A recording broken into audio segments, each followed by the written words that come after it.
이 기초대사량이 떨어지면 살찌기 쉬운 상태가 되는 거죠. 제일 많이 떨어질 때가 언제냐면요.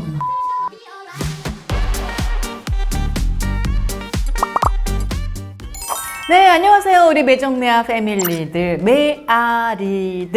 네, 지난주 저희가 살 어떻게 하면 좀 효과적으로 예쁘게 뺄 수 있을까에 대해서 친절한 한의사 언니 정성미 원장과 이야기를 나눠봤는데요. 네, 어떻게 다이어트는 잘 하고 계십니까? 자, 정성미 원장님 또 모셨습니다. 안녕하세요. 네, 반갑습니다. 네, 지난주에 우리 다이어트의 3대 비법 말씀해 주셨잖아요. 배를 따뜻하게 하라. 그다음에 하얀색 조심해라. 네, 맞습니다. 설탕과 흰 밥과 밀가루, 유산소 운동. 네, 드로인 운동도 말씀드렸잖아요. 쑥 집어넣고 쑥 집어넣은 상태에서 30초 정도 유지하는 거. 숨을 쉬면서.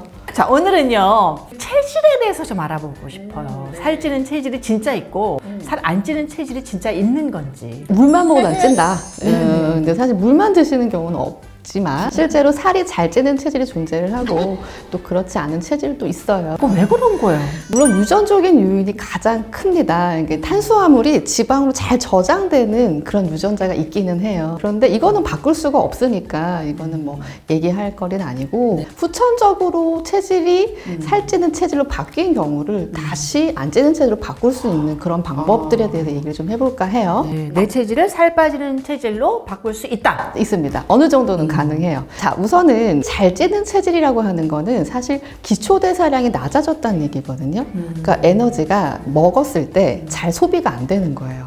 핸드폰 절약 모드일 때 잘 안 닳잖아요.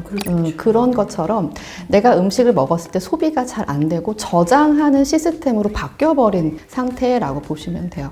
이런 경우는 사실 음식량을 줄여도 잘 안 빠져요. 그래서 오늘은 기초대사량을 올리는 방법들 이런 것들에 대해서 얘기를 조금 드려볼까 해요. 기초대사량을 올리는 것이 살이 안 찌게 하는 체질로 바뀌는 거다라고 보시면 돼요. 아웃풋이 좀 잘 되는 거. 그렇죠. 대사량이라고 하는 거는 우리가 숨만 쉬어도 소비되는 기초대사가 있어요. 그 다음에 활동할 때 쓰는 활동대사가 있고 또 소화할 때도 대사가 쓰이고 소화대사가 있어요. 이게 사실 그 기초대사량이 70% 가까이 돼요. 우리 몸에서. 굉장히 많은 비중을 차지하고 있기 때문에 이 기초대사량이 떨어지면 살찌기 쉬운 상태가 되는 거죠. 제일 많이 떨어질 때가 언제냐면요. 다이어트 할 때요. 식단을 줄이는 다이어트를 할 때. 성인 여자가 보통 2000 정도 칼로리를 먹어요. 다이어트 한다고 칼로리를 한 1500으로 줄였어요. 그러면 우리 몸에서는 기초대사량도 1500 칼로리에 맞게 낮춰요. 그래서 요요가 오는 거예요. 그렇죠. 그것 때문에 요요가 오는 거예요. 그럼 그 다음 다이어트는 대사량이 1500으로 낮아져 있기 때문에 더 적게 먹어야 빠져요. 저희 내원하신 환자분 중에서 하루에 계란 3개, 사과 2개 드신대요. 근데도 안 빠진다고 오셨어요. 기초대사량이 확 낮아진 거잖아요. 그래서 이게 사실은 다이어트 할 때 극단적인 식단을 줄인 다이어트는 절대 안 하셔야 돼요. 웬만큼 먹으면서 해야 되는 네, 거예요? 맞습니다. 그리고 탄수화물을 전혀 안 드시는 경우도 있어요, 다이어트 할 때. 맞아요. 근데 어느 정도 탄수화물은요, 특히 대사량이 낮아 계신 분들은 필요해요. 드셔줘야 이게 지방을 태우는 불소식의 역할도 하고 대사량을 떨어뜨리지 않습니다. 그러니까 대략 탄수화물 양은 햇반으로 한 반에서 3분의 1 정도? 하루에? 네, 아니, 한 끼에. 한 끼. 네, 하루에 너무 적잖아요. 대신 정제 탄수화물 피하는 거. 그러니까 하얀 쌀밥 대신 현미밥. 이렇게 드시는 방법으로 위주로. 네, 맞습니다. 살찌는 체질인지 또 살이 잘 안 찌는 체질인지 내가 나 자신을 일단 좀 알아야 되지 않을까요? 저는 좀 잘 찌는 체질인 것 같아요. 일단 먹는 걸 굉장히 좋아하고 그리고 살이 쉽게 쪄요.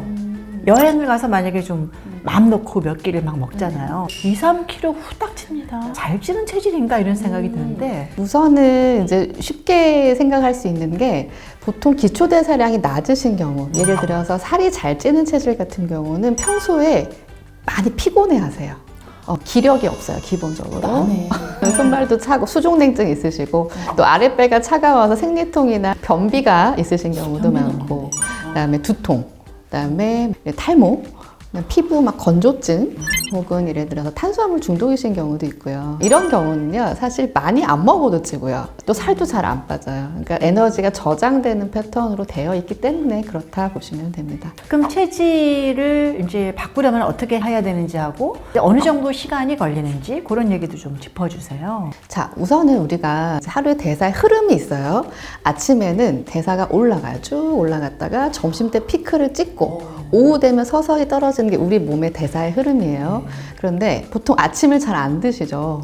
그다음에 점심 먹고 저녁 때 야식, 회식 엄청 드시잖아요. 요때 드신 게 대사량은 낮아지는데 드시기 때문에 이게 지방 저장으로 그대로 되는 거죠. 진짜 저녁 밤에 먹는 게 살이 되는군요. 우리가 아침에 대사가 올라갈 때요, 우리 몸에서는 뭔가 칼로리가 들어가지 않으면 필요 없구나 하고 기초대사를 낮춰버려요. 그러니까 아침에 대사가 올라갈 때 뭔가 드셔줘야 돼요. 드세요 그렇게? 저도 아침 꼭 먹어요. 저번 주에도 제가 말씀을 드렸지만 따뜻한 물 한 잔이 사실 큰 역할을 해요. 체온이 1도만 올라가도 기초대사량이 12%? 확 올라가. 12% 정도 올라가거든요. 그다음에 물 자체는 칼로리가 없잖아요. 0칼로리죠. 근데 이 물을 소화하고 흡수할 때 또 에너지 칼로리가 들기 때문에 우리가 뭐 건강한 사람이 한 500ml 정도 물만 먹어도 우리의 대사량이 한 30% 정도 증가하거든요. 그러니까 물이 좋습니다. 대신 따뜻한 물. 근데 요즘 젊은 사람들은 얼죽 하잖아요. 얼어주고 더 아이스. 근데 그게 사실 문제가 좀 있는 게요.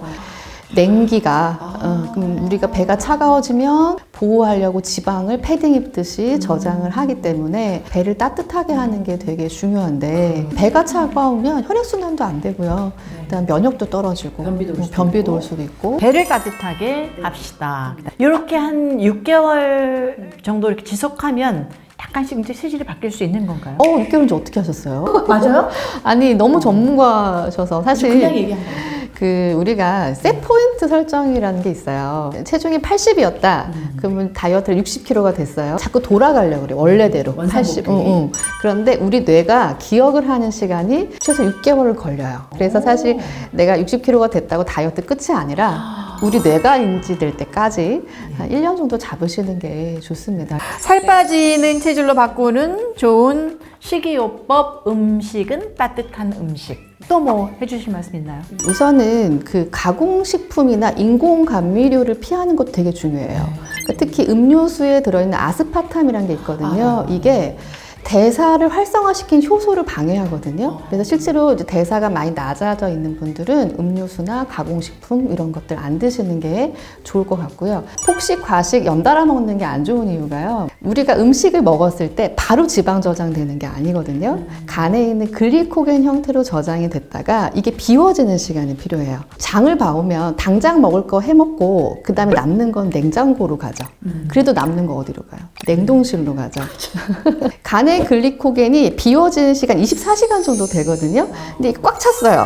근데 얘는 또 먹어요. 그럼 얘는 이제 틈이 없으니까 지방으로 냉동실로 바로 가는 거예요. 우리가 좀 간에 있는 글리코겐 비워지는 시간이 있으면 우리가 요령 있게 좀 다이어트를 할 수 있어요. 가끔은 좀 배불리 먹는 있죠. 것도 필요한데 그게 연달아서 이어지면 안 된다는 얘기죠. 에라 모르겠다. 이렇게 우리 보통 이제 치팅데이 하실 때요. 주말에 드시는데요. 금요일 저녁부터 일요일까지 평일에 빼면 되지 이러면서 주말에 약속하시고 그 다음 날은 가볍게 좀 비워내시고 내가 글리코겐 얼마나 비워졌나 확인하시고 드시고 이러시면 조금 드실 수 있으면서 먹으면서 다이어트 할 수 있을 것 같아요. 그다음에 운동에 관해서도 제가 생각이 난 게 하나 있는데 운동을 하게 되면 젖산과 아미노산이 결합된 락페라는 물질이 식욕억제 성분이 나온다고 합니다. 그래서 우리가 운동이 단순히 칼로리만 소모되는 것도 있지만 식욕억제 작용도 있다는 거. 네, 일단 물은 실온의 물을 드시고 아침에는 따뜻한 물 한 잔.